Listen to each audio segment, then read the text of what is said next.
C'était le début de l'enquête préliminaire de Pierre-Ny Saint-Amand, le chauffeur qui est accusé des meurtres. Je joins à Saint-Jérôme Aimé Lemieux au palais de justice. Aimé, il y a une dizaine de témoins qui vont se présenter à la barre au cours des prochains jours. Absolument, parmi lesquels des policiers, la conjointe de M. Ny Saint-Amand, une psychologue et une psychiatre aussi de l'Institut Philippe Pinel, où il était toujours aux dernières nouvelles.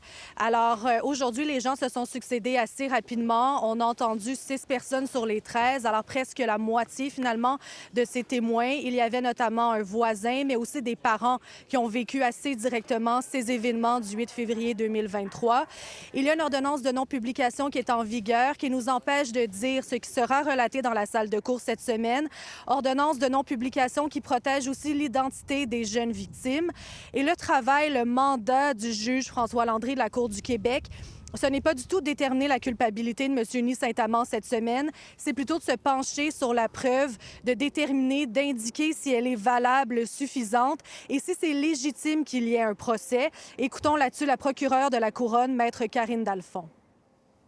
L'enquête préliminaire, c'est la première partie là, dans le processus criminel là, avant le procès. Alors, c'est ce qui se déroule aujourd'hui là, pour les 4 prochains jours. C'est la vérification de certains points. Hein. La défense peut contester certains points avant que monsieur soit cité à procès. Alors, le juge aura une décision à prendre là, sur la contestation qui sera faite par les avocats de défense dans le dossier de monsieur Saint-Amand.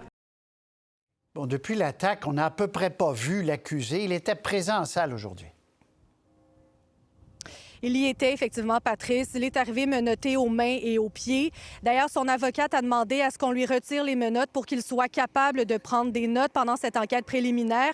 Les gardiens ont indiqué qu'il avait parfois des comportements imprévisibles. Alors, il a été convenu finalement que l'on change le type de menottes, mais ça donne une bonne indication ou une indication dans tous les cas quant à son état.